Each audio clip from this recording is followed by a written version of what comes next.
If you've been listening to this show for a while, then you know that I'm a podcaster and a realtor. And on some days, like today, I have to do both. I spent all day in a courthouse watching a trial that we're covering, and then I had to drive an hour and a half away to put a lockbox on a new listing. It was a long day, to say the least, and normally I would have been exhausted at about 3 when I still had several hours to go. But I've recently been adding everyday dose into my morning routine, specifically into my morning coffee. And let me tell you, I was driving home late tonight and I felt great. Everyday Dose is coffee plus benefits. They combine high-quality coffee with powerful ingredients like lion's mane and chaga, collagen protein, and nootropics to fuel your brain, boost focus, and give you clean, sustained energy all day long. It tastes just like coffee without the downside. No crash, no jitters, just clean, sustained energy. Right now for Black Friday, get 61% off your first Coffee Plus starter kit, a free A2 probiotic creamer, and over $100 in free gifts. Plus, enter for a chance to win $100 cash or get your entire order refunded. Visit everydaydose.com/ATTWG or use code ATTWG at checkout. If you're the purchasing manager at a manufacturing plant, you know having a trusted partner makes all the difference. That's why, hands down, you count on Grainger for auto reordering. With on-time restocks, your team will have the cut-resistant gloves they need at the start of their shift. And you can end your day knowing they've got safety well in hand. Call 1-800-GRAINGER, click Grainger.com, or just stop by. Grainger, for the ones who get it done. Darkcast Network. Indie pods with a dark side. On a crisp winter day in 1910, a 25-year-old New York socialite left her family's Upper East Side home to buy a new evening gown and vanished without a trace. Over a century later, Dorothy Arnold's disappearance remains one of New York's greatest unsolved mysteries and its oldest missing persons case. Over the decades, there have been many theories about Dorothy's fate, everything from secret elopements and amnesia to botched surgeries and buried bodies. But despite widespread publicity, Dorothy has never been found. Did something tragic happen to her on that cold December day? Or did Dorothy Arnold simply choose a different path for herself? When a person goes missing, there's a special kind of pain in the not knowing. Today, I want to tell you the story of Dorothy Arnold. I'm Kona Gallagher. And I'm Ethan Flick. And this is And Then They Were Gone.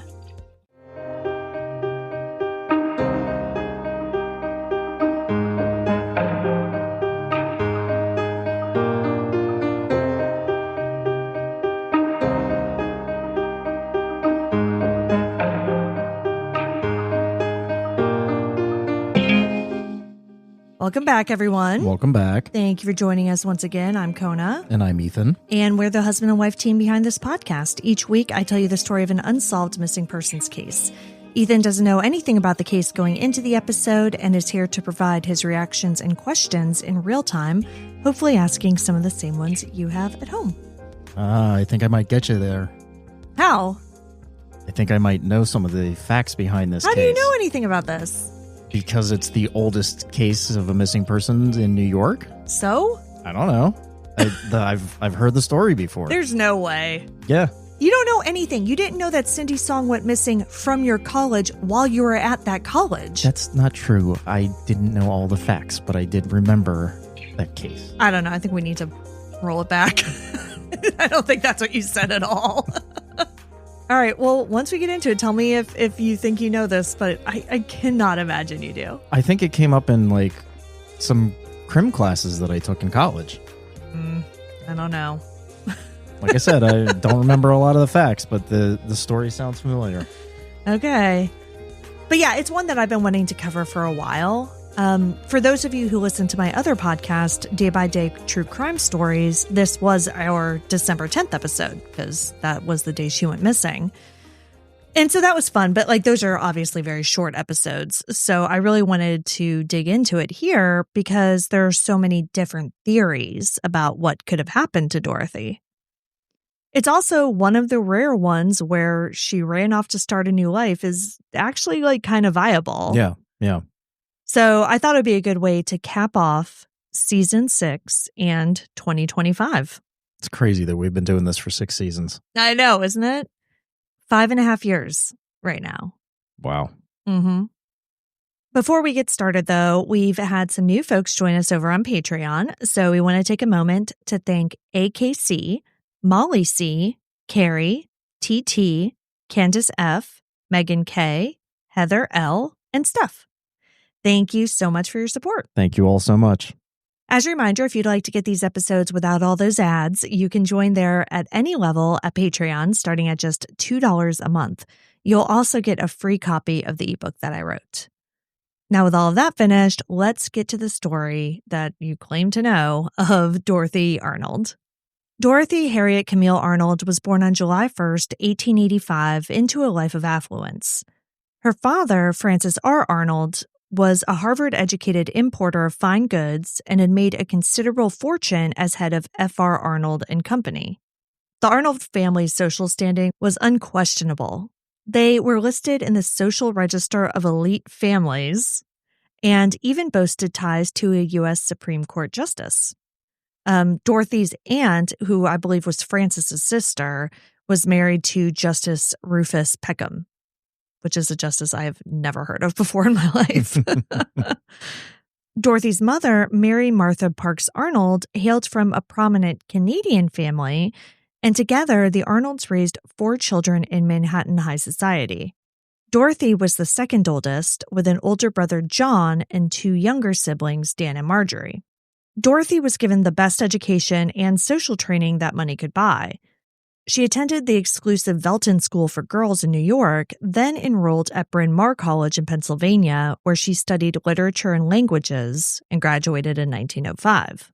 Friends described Dorothy as cultured and refined. She was someone who enjoyed literary salons, theater, and high society gatherings. But Dorothy wasn't content to be just another debutante. She had ambitions of her own. She dreamed of becoming a writer. I knew that. I feel like this entire episode is just going to be me trying to prove to you that I know this story. Yeah, by me telling you something and be like, yeah, I knew that. After college, Dorothy moved back into the family's mansion at 108 East 79th Street and set about pursuing a literary career. Now, this was a big deal because it simply wasn't something that a woman of her status in 1900s New York did. According to later accounts, her family found Dorothy's writing goals more amusing than admirable. Basically, they were kind of dicks to her about it. Yeah. In early 1910, she submitted a short story to McClure's magazine only to receive a rejection. Her relatives teased her about the failure to the point that Dorothy rented a post office box so they wouldn't see any more letters from publishers. I know, that's so sad. Yeah. But Dorothy didn't give up. She penned a second story titled The Poinsettia Flames and sent it off that November. But it too came back with a rejection slip. This second rejection hit Dorothy hard. Friends later said that she seemed dejected and humiliated by the setback. Dorothy was a woman who was used to getting what she wanted, but her dream of becoming a writer wasn't coming easily. Plus, her own family didn't take her seriously. But her dream of becoming a writer wasn't just about the writing either. It was part of a bigger dream to have a different life. She wanted to be more independent. She wanted to be a part of the vibrant art scene of Greenwich Village, not just visit it from her uptown mansion. In the fall of 1910, Dorothy did something bold. She asked her father if she could move out of the family home and get a small apartment downtown where she could write in peace. Which I'm sure, as a businessman, he was not too into the thought of her daughter, living in an apartment being a hobo writer. Yeah, exactly. You know? I mean, that just simply was not something you did. You didn't move out without a husband, Right. You stayed in your family home until you got married, and then you moved into your new family home. And that was it, So yeah, he obviously thought it was an outrageous request and told her, quote, "A good writer can write anywhere," end quote. Burn. Yeah. Though Dorothy was always outwardly obedient toward her parents, she wasn't without her secrets. While she was at Bryn Mawr, she had met an older man, George S. Griscom Jr., the 42-year-old son of a wealthy Pittsburgh family. Jr., as he liked to be called, was a balding, sideburns engineer who still lived with his parents and lived off of the family wealth. And that was the thing. When I was looking into this for Day by Day, I just read that he was like a 42-year-old bachelor. I didn't read until I was, looking at more sources for this, that he was like fat and bald. Like, what are you doing, Dorothy? Gosh, maybe she's got some daddy issues. Yeah, maybe. So yeah, whatever it was, despite of his flaws, because of his flaws, Dorothy started a relationship with him. But it grew serious, and by the summer of 1910, the two were talking about marriage. The Arnolds, upon learning of Griscom, were not thrilled. Frances and Mary Arnold found Griscom rather unsuitable. They didn't want their bright, beautiful 25-year-old daughter with an old bachelor with, quote, nothing to do, as Frances would later say. But he comes from a wealthy family. Yeah, but he wants him to, also have a job. He doesn't want him to be some lazy asshole, living off of his parents, So Frances, if I'm remembering correctly, was also born into wealth. But so, he definitely had a leg up starting out in life. But he also found his own success as a businessman and made a lot more money than he started with, So I think that's kind of more of what he wanted for his daughter. He wanted somebody who came from money, but then he wanted somebody who also did something. So they forbade Dorothy from continuing the relationship. But, of course, Dorothy did not listen. In September 1910, she devised a plan to see Griscom in secret. And this whole story is wild to me. So she told her parents she was going to visit a college girlfriend, Theodora Bates, in Cambridge, Massachusetts for a week. So with her parents' permission, she set off. But instead of Cambridge, Dorothy slipped away to Boston, which is right next to Cambridge. And Griscom was there waiting for her. For one blissful week, Dorothy and Junior stayed together in Boston, openly dining and sightseeing as a couple. But here's the part. So I thought that was really bold. I mean, to go away for a whole week in secret like that. Yeah. But this is the part that I find fascinating. So 2 days before they were supposed to come back, Dorothy was low on cash. So she pawned $500 worth of her jewelry, which is tens of thousands of dollars worth of jewelry. That's a lot of money, right? Yeah, for sure. For $60 to help pay their expenses. But where the hell was Junior's Pittsburgh money during all this? I don't know. I guess maybe his parents cut him off too. No, because he's still with his parents this whole time. So I have no idea why she's having to pawn jewelry when she's with this old, rich, jobless bachelor. I don't know. It's so weird. It just shows you that at that point in her life, she's kind of ready to let go of some of the material things, right? Yeah. That wasn't where her heart was at that moment. She's yeah, I'll just pawn some jewelry. Who cares? And I think that's telling. I really do. I think that's a very telling action in the story. So that secret Boston getaway would become front page news after her disappearance, but at the time, Dorothy got away with it. She returned to the family's summer home in Maine on September 24th without her parents suspecting a thing. Griscom went back to Pittsburgh and shortly thereafter departed for an extended vacation in Europe with his parents. Okay, so was that his alibi? That was his alibi. Got it. Monday, December 12th, 1910 was cold and clear in New York City. For Dorothy, it was errand day. She needed a new dress for Marjorie's debutante ball and decided to spend the day shopping. That morning, at around 11 a.m., Dorothy left her home on East 79th Street, telling her mother that she planned to browse the shops along Fifth Avenue. Her mother, Mary, offered to accompany her, but Dorothy insisted she go alone. And apparently this was odd, though, because Mary was, from some of the accounts I read, almost a shut-in. She didn't go places very often. So it's kind of weird that she even offered to go with Dorothy at that point. So I think Dorothy probably was not expecting that offer. Yeah. But she's no. I don't know if I'm going to find anything, but if I do find something, I'll call you. And then, you can come look at it or whatever. I think it's the basic gist. Okay. Dorothy was dressed elegantly, as one would expect of a young woman of her status stepping out of Manhattan. Later, police would circulate a detailed description of her attire: a tailored navy blue serge suit with a white lace collar, a blue velvet hat adorned with 2 silk roses, and a fox fur muff to keep her hands warm. Her dark brown hair was styled in a full pompadour under the hat, and she wore tan gloves and carried a small black handbag. She had between $25 and $35 in cash on her, which was a good amount of money in 1910, equivalent to $800 to $1,000 today. Dorothy appeared cheerful as she set out. Multiple people who saw her that morning later remarked that nothing seemed out of the ordinary with her at all. Was she walking? Yes. So I'm going to get to that. From East 79th Street to 5th? Dude, well, yeah, so it wasn't so much even just the 5th Avenue part of it.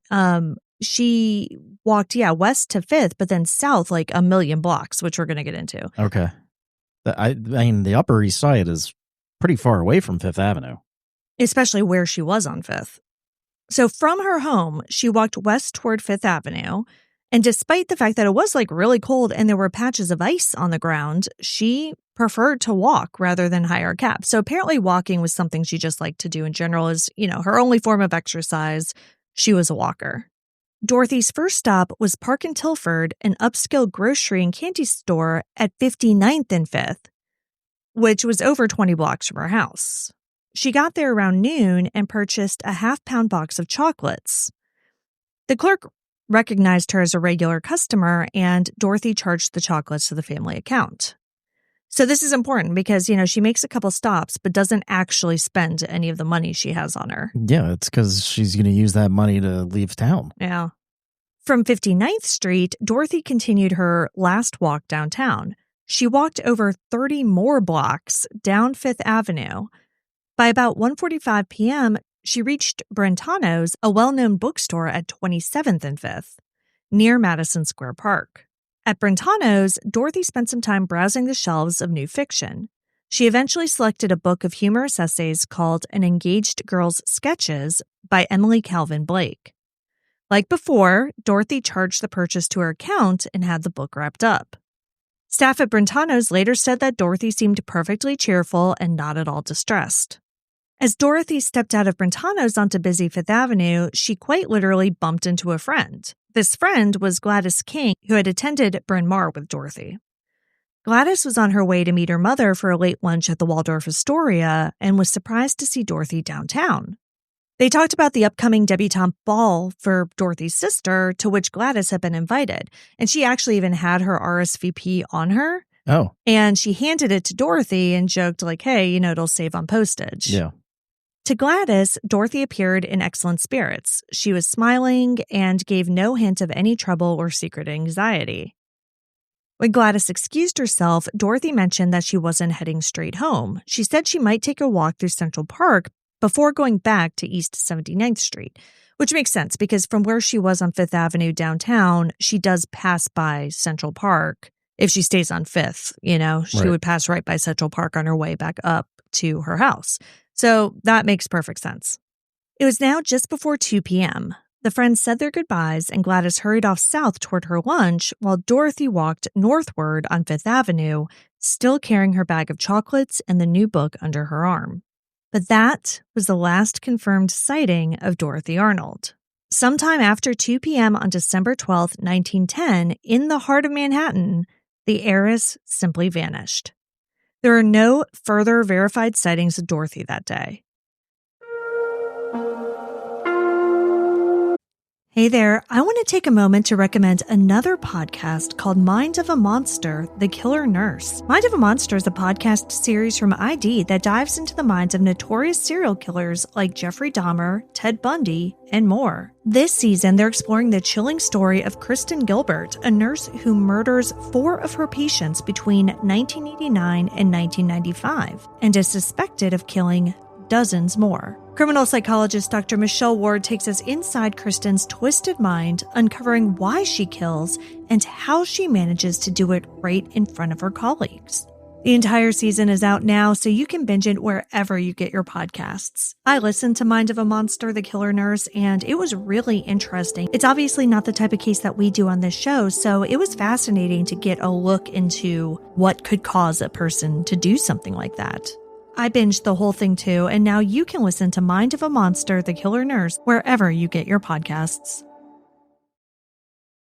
Did you know that iron deficiency is one of the most common, yet often overlooked nutritional gaps affecting 1 in 3 adults, especially women? I'm a lifelong vegetarian, and so getting enough iron has been a constant struggle. There are plenty of times when I tried to give blood and I couldn't because my iron was too low, especially in my 20s when my diet consisted of mostly pasta. So I have had to take iron supplements at various times in my life. So when Ciderol from Pharmanutra wanted to advertise with us, it was a no-brainer. It's a premium iron supplement powered by patented sucrosomial technology, which helps your body absorb 3 to 4 times more iron while avoiding the common side effects of traditional iron supplements like nausea and constipation. It's vegan and gluten-free and 100% allergen-free and free from artificial colorants. So if you feel like no matter how much you rest, you're still running on empty, you're not alone. Over 2 million people have already discovered Ciderol, and it could be the support you've been looking for. So head to pharmanutra-us.com and use code ATTWG for 10% off your first order of Ciderol. That's PHARMANUTRA-US.com, promo code ATTWG for 10% off today. Let me tell you about the online cannabis company that's revolutionizing how we deal with life's challenges, from sleepless nights to stress-filled days. Mood.com has created an entire line of functional gummies that target specific health concerns with 100% federally legal THC blends. Even better, you can get 20% off your first order at Mood.com with promo code ATTWG. If you're like me, then you have different family members who have different ailments, and I've recommended Mood to all of them. I legitimately, before recording this, I told my mom about Mood, and she's going to make her first order. Because they have gummies for all sorts of things, for pain relief, for sleeping, for just improving your mood. Their gummies are specially blended and each one feels different. The Sleepy Time gummies knock me out in 15 minutes flat with no hangovers, no grogginess, and I wake up feeling amazing. And each gummy is crafted using federally legal cannabis grown on small, family-owned American farms. Best of all, not only does Mood stand behind everything with an industry-leading 100-day satisfaction guarantee, but, as I mentioned, listeners get 20% off their first order with code ATTWG. So head to Mood.com, browse their amazing selection of functional gummies, and find the perfect gummy for whatever you're dealing with. And remember to use promo code ATTWG at checkout to save 20% on your first order.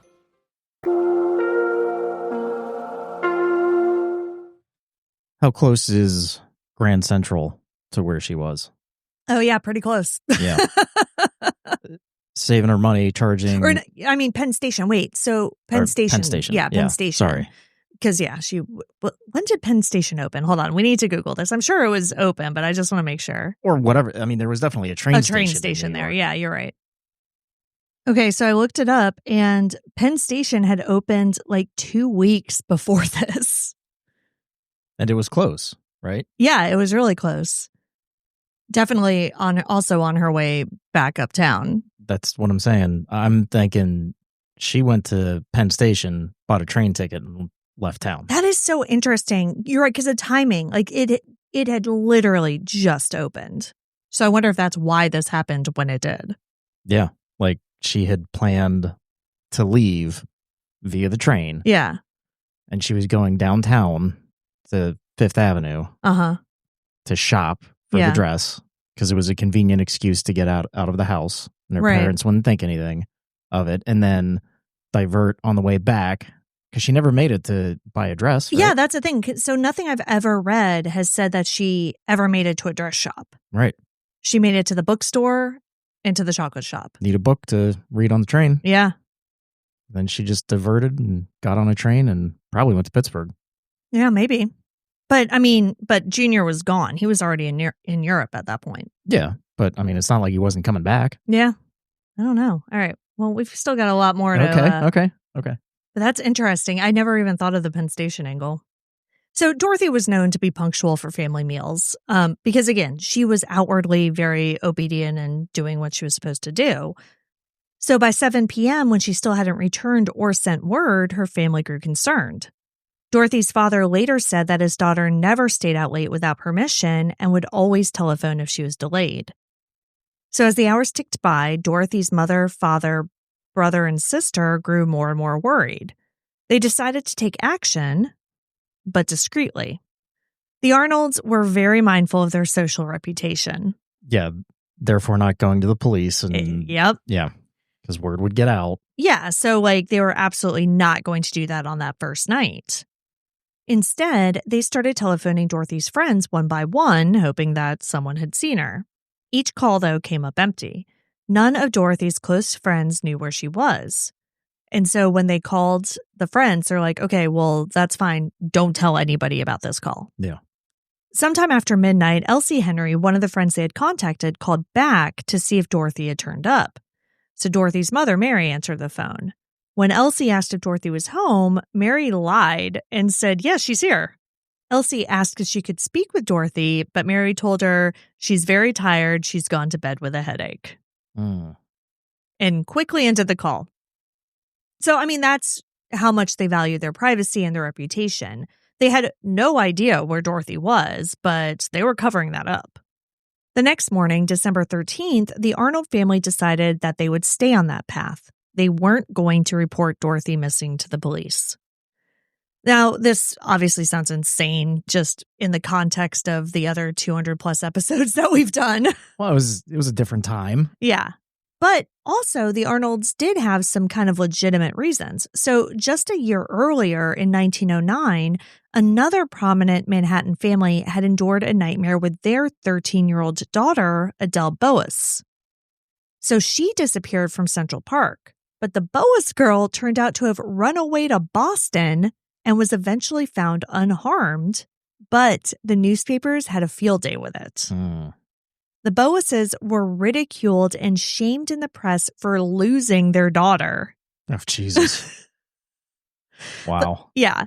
So the Arnolds decided that if Dorothy had simply taken an unannounced trip or done something impulsive, it would be far better to handle it quietly than to ignite a media circus that could tarnish the family name. So instead of calling the NYPD, the Arnolds initiated a private search.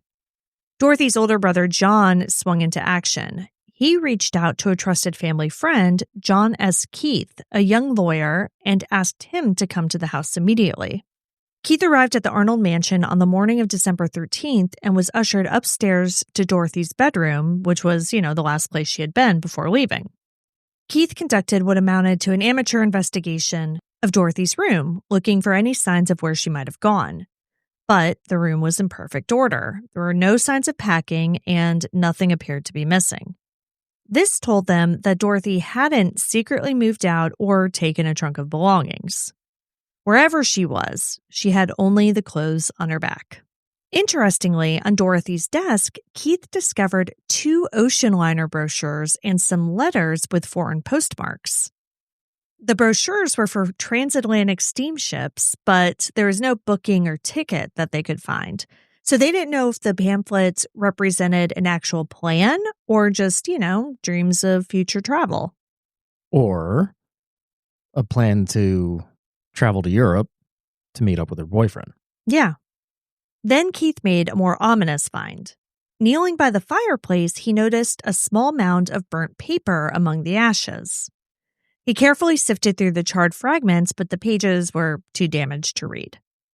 When he mentioned it, Dorothy's brother John speculated that they might be the remnants of Dorothy's rejected short stories. And, it could have been. Maybe she wanted to burn the evidence of her failures. Or letters from her boyfriend. Yeah, it could have been something else she wanted to hide. Right. Despite the fact that he was a lawyer and not a detective, John Keith took the lead on the investigation. He advised the Arnolds to keep the situation quiet and allow him to make discreet inquiries. That very day and in the weeks that followed, Keith scoured the city for any sign of Dorothy. He checked hospitals, jails, and morgues in New York, Philadelphia, and Boston, but absolutely nothing turned up. Keith's search was coming up empty, and the family was growing increasingly frantic. After several fruitless weeks, Still not reporting this to the police. no, John Keith realized that they needed professional help, but not the police. He recommended that Frances Arnold bring in the Pinkerton Detective Agency, the most famous private investigators of the day. Frances agreed.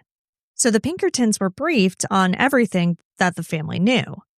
The detectives had a broadside circular printed up with Dorothy's photograph, physical description, and the offer of a reward, which was initially $1,000, which I want to say was something like $35,000 in today's money, give or take.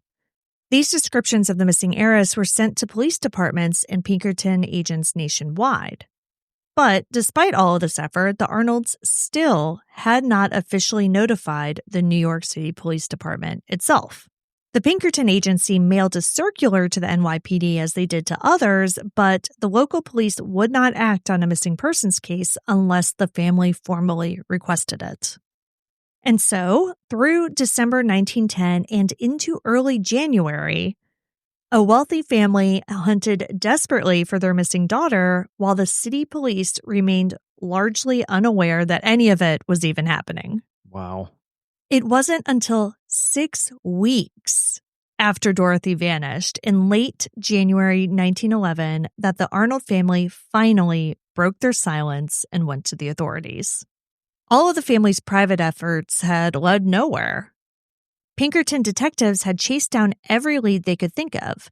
They scoured Dorothy's favorite spots, inquired with her acquaintances, and even checked outbound passenger lists for steamships on the chance that Dorothy might have escaped to Europe. But did they check the trains? I didn't read anything about them checking trains, but they did check marriage records, fearing that she might have secretly married someone, but they didn't have any luck there either. Wherever Dorothy was, she left no paper trail and no witnesses. On January 22nd, 1911, Frances Arnold, along with Keith and a Pinkerton agent, finally met with Deputy Police Commissioner William J. Flynn. Upon hearing the incredible story, Deputy Commissioner Flynn strongly urged a public appeal for help. He told them that they needed to publicize Dorothy's disappearance in order to generate new leads. And this was, of course, exactly what Frances Arnold had feared most, making a spectacle in the press. Right. He didn't want to do it. According to later accounts, it took 2 days of intense argument to persuade him that it was the only way they were going to get answers. So finally, he agreed. On January 25th, 1911, New York's press corps were summoned to Frances Arnold's downtown office for a news conference. Wasting no time, Francis delivered a shocking opening statement. He announced that his beloved daughter Dorothy was missing and was very likely dead. No, what? Yes. So the reporters were stunned. Not only was this the first they'd heard of a prominent young woman vanishing, but the girl's own father was just up there saying that she'd been killed. With no evidence. Yeah. So he went on to explain his personal theory, which he had evidently been harboring for weeks. If Dorothy had walked home via Central Park, she could have taken the path by the reservoir. He went on saying, quote, "There, because of the laxity of police supervision over the park, I believe it quite possible that she might have been murdered by garrotters and her body thrown into the lake of the reservoir. Such atrocious things do happen, though there seems to be no justification for them." End quote. The hell is garrotter? So, I mean, I think I know what a garrote is, which is a tool that you use to strangle somebody. Oh. So I've never heard it used as a verb before or like to describe a person. But yeah, basically they're saying she was attacked on the park and strangled because the cops suck at their jobs and don't patrol the park very well. Well, it's also convenient for him to say that because then it kind of wraps up like the potential for public Scandal? Yeah, no, more so like the press, like what happened to the other family.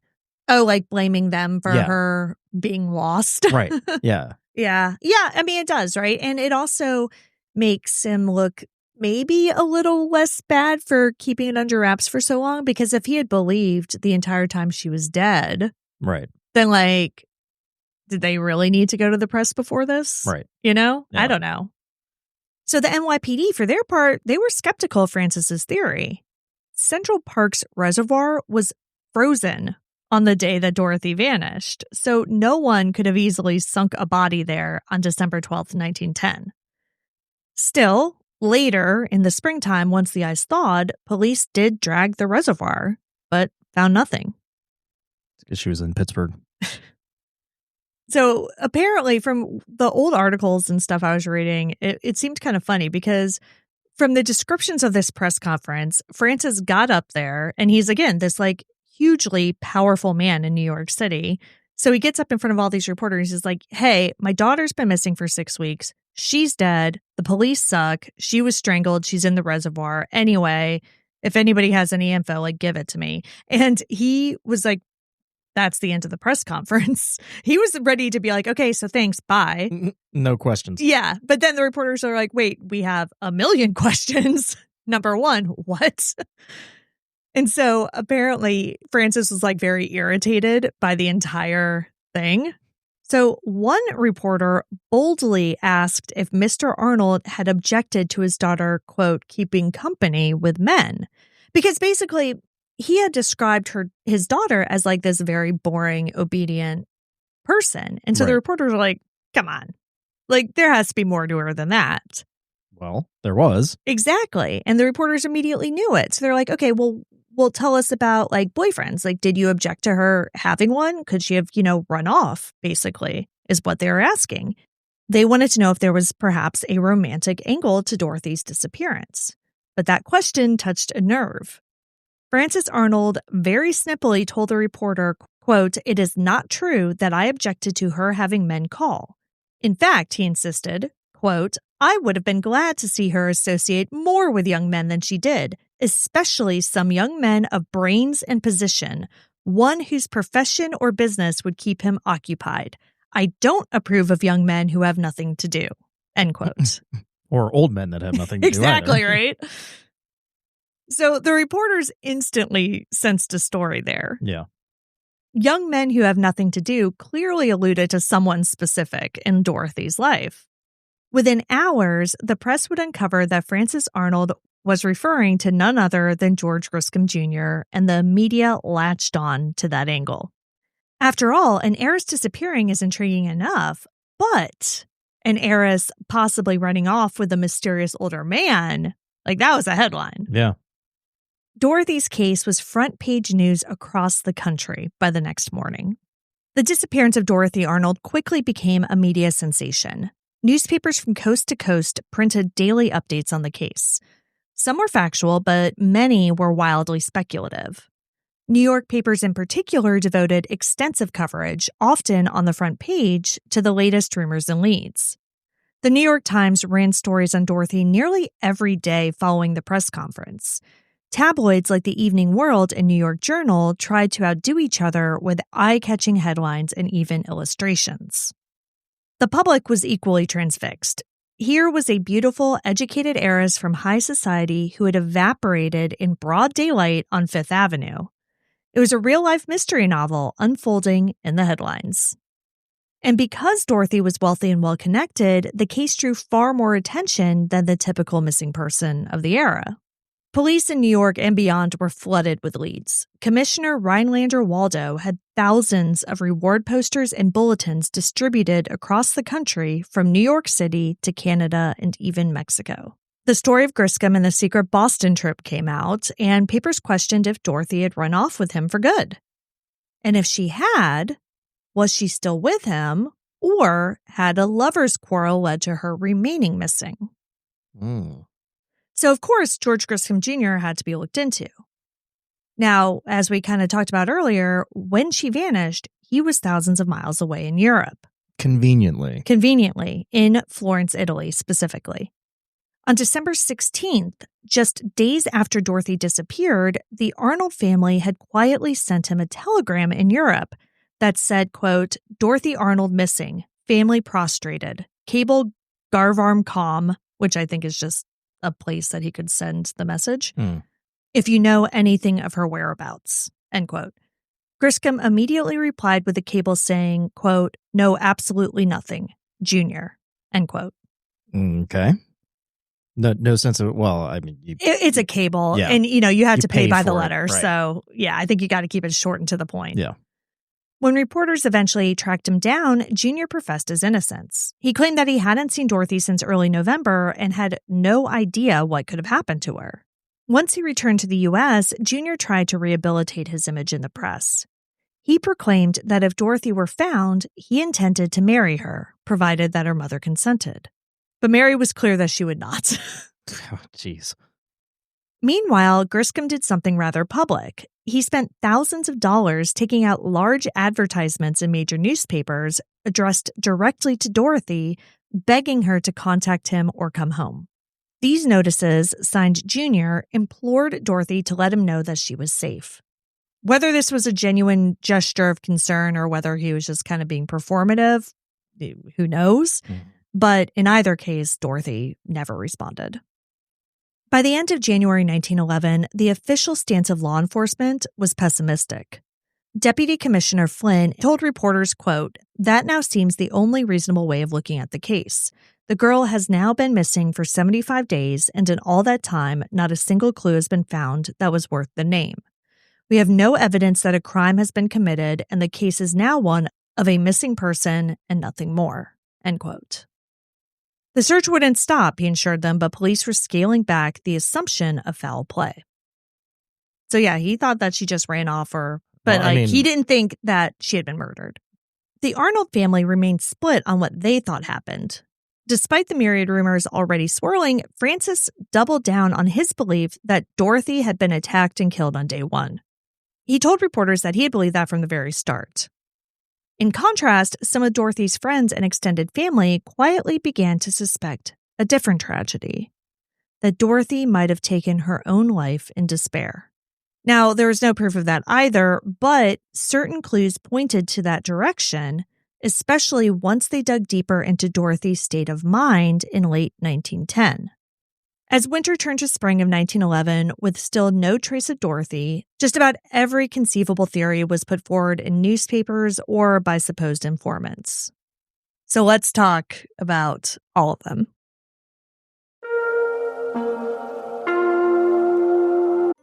This holiday season, comfort is slowing down and finding calm amidst the chaos.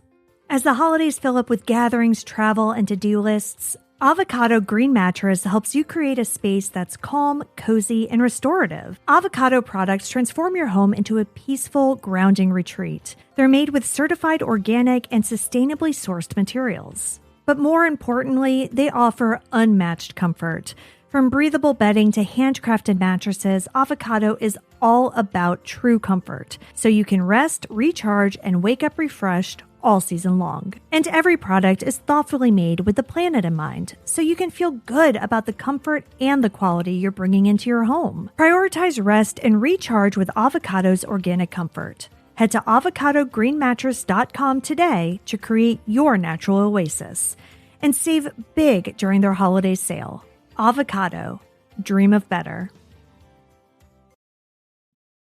You are told your health starts in your gut. But if you're a woman, it all starts with your hormones. When your hormones are off, everything is off, including digestive issues, mood, mental clarity, energy levels, weight management, and so much more. As the new year approaches, imagine hitting refresh and supporting your body with optimal hormone balance. Hormone Harmony is a game changer for women struggling with hormonal imbalances that leave them exhausted both physically and mentally. It only contains science-based ingredients that bring back comfort, energy, clarity, confidence, and a sense of balance. Perfect for enjoying the holidays and heading into the new year energized. Happy Mammoth, the company behind this, has helped over 2.4 million women get their lives back and feel like themselves again. For a limited time, you can get 15% off your entire first order at happymammoth.com. Just use the code ATTWG at checkout. That's happymammoth.com and use code ATTWG. Am I the only one who's kind of weirded out by the number of chemicals in cleaning products these days? So I started looking into what I was actually using around the house, and my laundry detergent turned out to be the worst offender. It's full of harsh chemicals like UV brighteners, dyes, and preservatives, which can wreck your skin or trigger allergic reactions. That's why I switched to EarthBreeze. It looks like a dryer sheet, but it's actually laundry detergent. Just toss a sheet into the washer with your clothes and that's it. No pouring, no mess, and no plastic jug. My laundry comes out fresh, soft, and clean without unnecessary chemicals. And right now, you can try EarthBreeze for up to 40% off with free gifts at earthbreeze.com/ATTWG. That's earthbreeze.com/ATTWG to get up to 40% off with free gifts on your first order.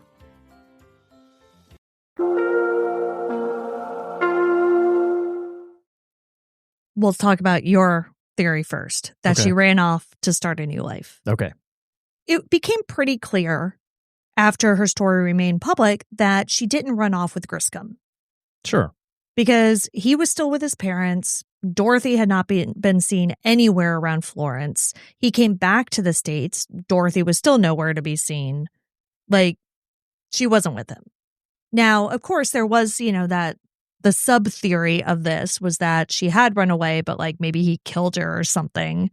Oh, I don't think that at Yeah, all. no, I don't think. I mean, that just kind of got brought up like whatever, but I also don't think that's what happened. So we know that she wasn't with Junior, but there was speculation that perhaps there was another lover that her family didn't know about, and she could possibly be with him. Another theory is that maybe it wasn't about a man at all. Maybe she had just run away to write under a pen name. So They thought perhaps she could have gone to Europe to write under a pen name. And, they pointed to those brochures that they had found in her room. But beyond Europe, back in the States, sightings had also come in from all over the country. She was allegedly seen in Philadelphia, then spotted in a small town in Oklahoma, then in San Antonio. But of course, none of those were ever confirmed. But of course, the Arnold family did not believe this is what happened to her at all. They said she didn't take money, she didn't take luggage, like there's no way. I mean, she had some money on her. She had some money on her. And she, I don't know a lot about the jewelry she was wearing. I saw something that she was wearing drop earrings. They were gemstone. They weren't diamonds. I have no idea how much money she could have gotten from those, but we do know that she's not above pawning jewelry in a pinch. Yeah. And, things like the hat and the fox muff. I was just going to say the clothing and accessories. Those are things that I think she probably could have sold and gotten a fair amount of money from. Yeah. Like apparently that hat, with the silk roses, like was quite an expensive item. And, the fact that she was never found kind of points to that. And it was 1910, there weren't photo IDs. Like, it was fairly easy to just make up a new name and just start over somewhere. Right. Any identification is all handwritten at that point. Yeah. So, you could very easily completely change your identity and create a new life somewhere else. Exactly. So let's say she just did that and stayed in the States or even went to Europe, but like she did it with a new name. Like let's say her new name, Carol Smith, right? So eventually when she dies, Carol Smith dies. Right. There's a grave under Carol Smith's name. Yeah. I can totally see that happening at this point in history, And she proved herself to be resourceful and not afraid of adventure. Like that secret Boston trip where she's pawning jewelry and stuff is pretty wild. That's what I'm saying. Like this is all of the evidence points to her bailing on her life. Like, yeah. And I do. And, that's so funny that you brought up the book on the train because I hadn't thought of the train, but you're right. Like if I were getting ready to go on a train trip, a box of chocolates and a book. Gotta read something on that train. Right? Yeah. And have a little snack. Yeah. I can completely see that. But of course, that is not the only theory. There was, of course, her father's theory, which was a random abduction or murder. But as I mentioned, his whole Central Park attack theory was not one that the police believed. And it just was unlikely. Again, it was like broad daylight. Yeah. Yes, Central Park had crime, but I mean, that was a little crazy.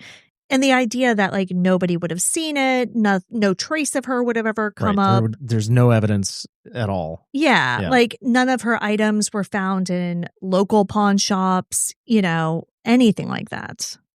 It just seems unlikely that she could have encountered a murderer on a frozen path who killed her without leaving a trace. But we can't fully rule out a non-random foul play scenario.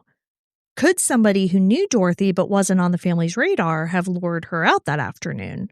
Maybe there was an acquaintance or a suitor who met her after Gladys King left, and then something happened to her from there. So, I think that's slightly maybe more likely than just a stranger, but I guess, but what would be the point? Exactly, yeah. And it's the same thing. There's no trace of her. Yeah. Yeah. Now, another theory is that Dorothy ended her own life. Junior himself was an early proponent of the suicide idea.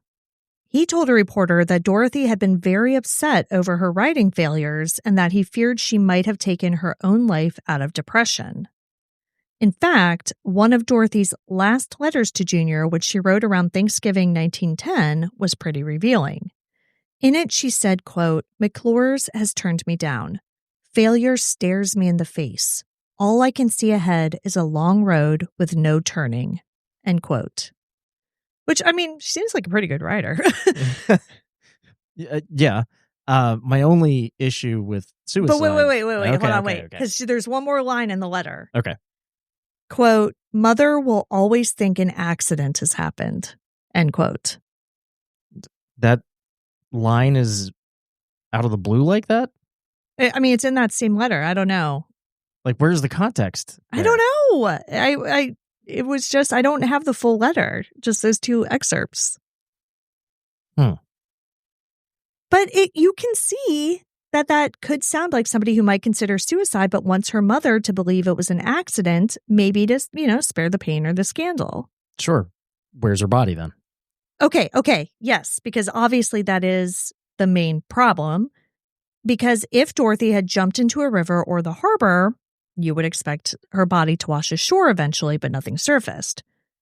Now, there was a possibility that Dorothy could have taken a ferry or ship and went overboard in a place where records wouldn't be kept. So, for example, the Fall River Line steamship left New York each evening and allowed passengers to travel anonymously. So perhaps she did end her own life, but it was just farther away, and the body was never connected to her.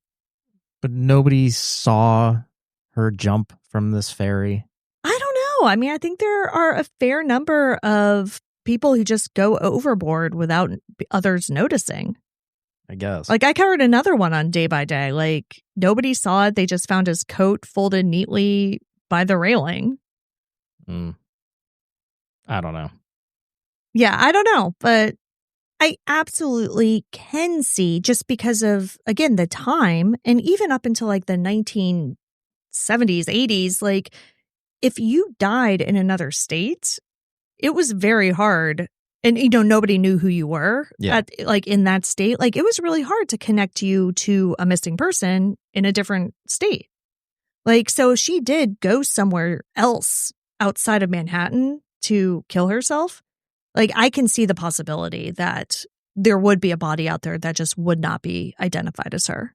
But even after all of the publicity, though. Yeah, I don't know. And that is a good point, because it was nationwide news. So, yeah, you would think that if a body turned up in Jersey or Philadelphia or somewhere, that maybe somebody would have put two and two together, but maybe not. It's hard to say. But I for that reason, I wouldn't completely rule it out. Then there's the botched surgery theory, aka illegal abortion. In this theory, Dorothy died during a botched illegal abortion and her body was hidden to cover it up. There were underground abortion providers in those days, and the procedures were often dangerous. Now, this theory gained traction in the years after her disappearance due to a couple of intriguing developments. In April 1914, over 3 years after Dorothy vanished, police in Pittsburgh raided a clandestine clinic operating out of a home in Bellevue, Pennsylvania. This place was run by a man named Dr. C.C. Meredith. His home was nicknamed the House of Mystery because multiple women had gone missing after last being seen there. During the raid, police found an operating table and 2 furnaces in the basement. Ugh. Yeah. One of the doctors arrested, a Dr. H.E. Lutz, made a statement to investigators that set off shockwaves. Lutz claimed that Dr. Meredith confided in him that Dorothy Arnold had died at that clinic during an abortion procedure and that her body was cremated in the furnace. Well, there you go.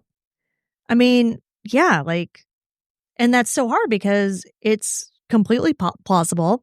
There's the Pittsburgh connection. Yep. She had the secret relationship, and there's no way to prove it or disprove it. Yeah. So obviously that was a bombshell allegation. The New York County District Attorney at the time, Charles Whitman, reportedly found Lutz's testimony credible enough to investigate. But unfortunately, they couldn't really find any hard evidence beyond Lutz's word. And Dr. Meredith denied the story. So yeah, I don't know. Francis Arnold, when asked about this in 1914, was livid and dismissive. He called the tale ridiculous and absolutely untrue. Well, because it would tarnish his name. Exactly. Yeah, that's the last thing he would want happen. He'd rather have his daughter, murdered by garrotters in Central Park Yeah. than dying in a botched abortion in Pittsburgh. Right. But the abortion theory didn't die there. In 1916, another piece of alleged evidence surfaced via an unlikely source, a career criminal in Rhode Island. In April of that year, 5.5 years after Dorothy vanished, a man named Edward Glenn Norris, who was in prison for extortion, came forward with a startling confession. He told a warden an elaborate story in which he claimed to have participated in disposing of Dorothy Arnold's body in December 1910.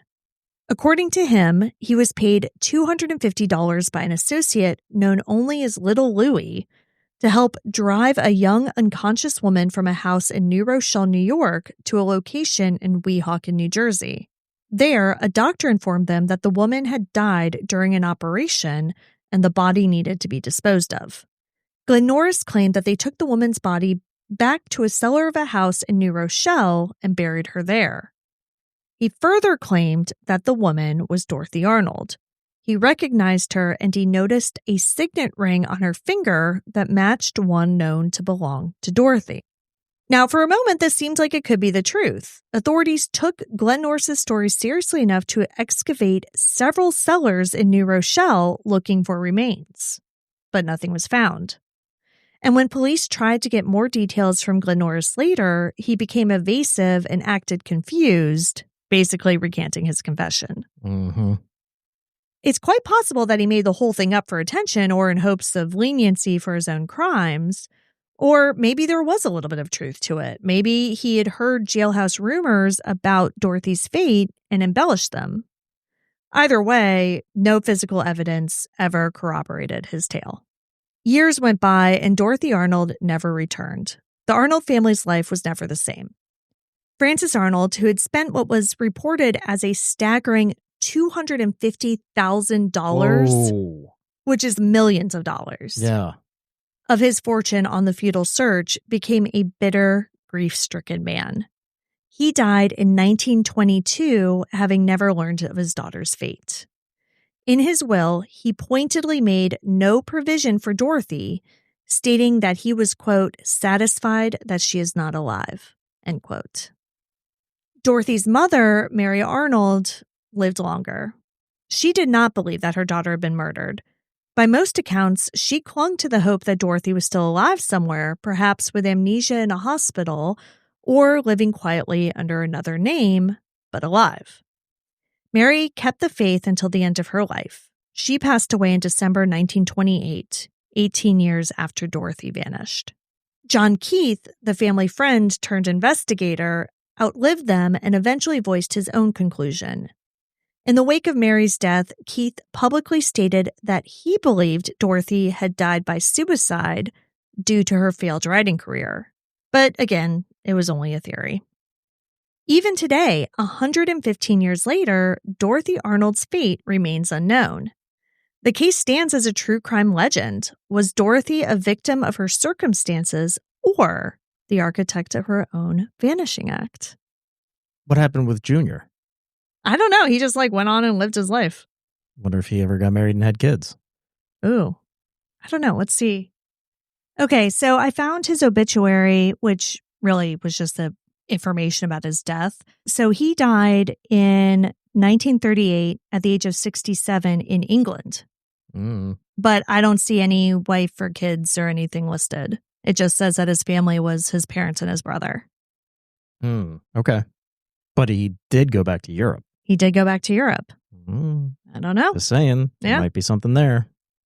I don't know. So what do you think? Do you think that she ran off and ended up in Europe? Yeah. Yeah. Well, I don't know. It's like you said, there's no evidence that she ended up with Junior. Right.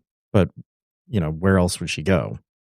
Or she went off and actually had a successful writing career under a pen name. Yeah. I would be curious, and this is a much deeper dive. I'm sure somebody has already done this, looked into famous female authors that emerged that could possibly be her after her disappearance. Yeah, who maybe have her similar writing style, or maybe even look a little bit like her. Yeah, because there are pictures of her. Yeah, there are pictures of her, plenty of them. I'd be curious if there was any theories on that. I don't know. Nothing that I ran into, but I do find that interesting. But maybe she didn't become famous, right? Maybe she toiled away. Maybe it never did work out for her. Maybe she just married somebody and just lived a life. Yeah, maybe she just wanted to get away from a very oppressive father. Yeah. A very oppressive and controlling father. Right. And like you stated or pointed out, obviously materialistic things didn't really matter that much to her. Yeah, and I think that at that time, you could find an artist community, whether it's in Greenwich Village like she wanted, or in Paris, or something like that, and live for dirt cheap. Yeah. So, I think the money, the items she had on her might have been enough for her to start over very modestly somewhere. Right. And hey, listen, we don't know. Maybe she and Griscom didn't end up together, but maybe he helped her out somehow. Maybe he was able to see her and give her money at some point or something like that, know? We don't know. There could have been somebody out there, even if it wasn't him, who helped her in this. And honestly, I want to believe that because it's the holidays. We want a happy missing persons You know what case. I mean? Because legitimately, going through all the theories, I'm less inclined to believe the suicide one. Yeah. And honestly, part of that is because of the book and the box of chocolates. The chocolates, sure, but are you going to buy a book you're not going to read? What's the point of that? Yeah. And again, we've gone down the rabbit hole of murder and her not being found. Yeah, I don't believe that. And even with, the suicide, the murder, I don't necessarily believe that. To me, I think the two ones that are viable are she did run off to start a new life, or the botched abortion, especially the Pittsburgh one specifically. Yeah, I'll give you that. Because but you would also think if she was about to take a secret trip to Pittsburgh, her friend even pointed out that she seemed not distressed at all. Yeah, perfectly fine. Yeah, not nervous. Right. Yeah, I don't know. That's a good point too. If she were running off to Pittsburgh to have an abortion, you would think she would have come up with a better cover story. Right. Because she would have had to have been gone at the very least overnight. Yeah. If not for a few days. And so telling her parents she's going off to buy a dress isn't nearly as good of a cover story of, hey, I'm going to visit my college girlfriend in Cambridge, but I'm actually sneaking off to Boston with my boyfriend. Yeah. That makes sense. That's a good cover story. Right. Buying a dress and then fucking off to Pittsburgh for a couple of days, that doesn't make sense. Yeah. So I want to use that as proof that that's not what she did, because that's tragic. That's awful that, abortion, when it's not legal, is unsafe and people still get abortions. And often it just ends up going very badly for everyone. So I'm hoping that the fact that the cover story was just an afternoon shopping trip means that that wasn't the plan. Because, if your plan is to never come back, you don't need to come up with a good cover story.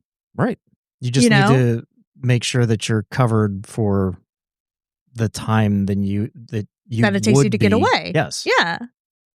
Yeah, absolutely. So it doesn't matter. But if it was Pittsburgh, you would think that she would be planning on coming back afterwards. So you would need a better cover story. Yeah. And she obviously had thought things out like that because she had done it in Boston. Exactly. She was smart. She was resourceful. Right. Like, you're right. She wouldn't have just, and again, an abortion in Pittsburgh, like, that's not a spur of the moment decision. Right. Like, you can't just Google fucking House of Mystery in Pittsburgh. Like, you probably could now. Yeah, well, yeah, but like, but not in 1910. But not in 1910. You know what I mean? Like, it would have taken a lot of research, a lot of planning in order to do that.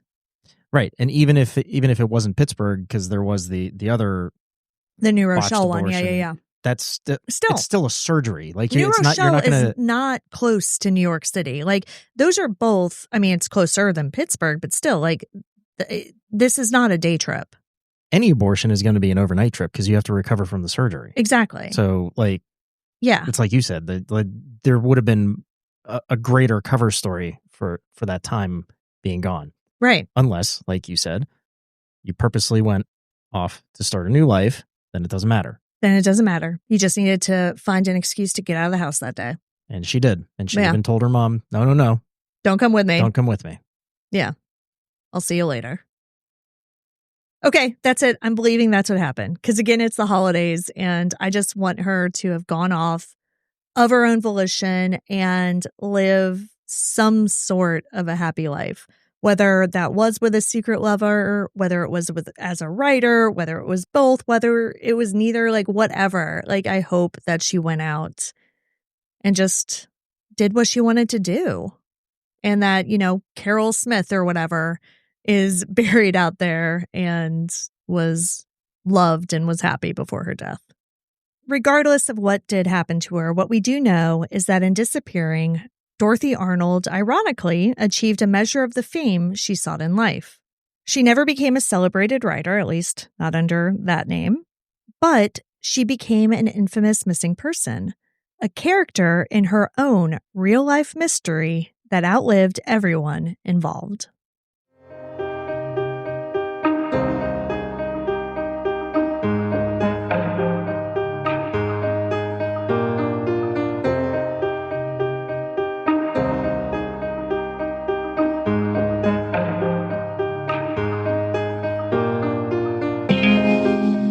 Thank you for joining us this week for our last new episode of 2025. We appreciate each and every one of you who tunes in every week. We want to wish you all a safe and happy holiday season and a happy new year. Happy holidays.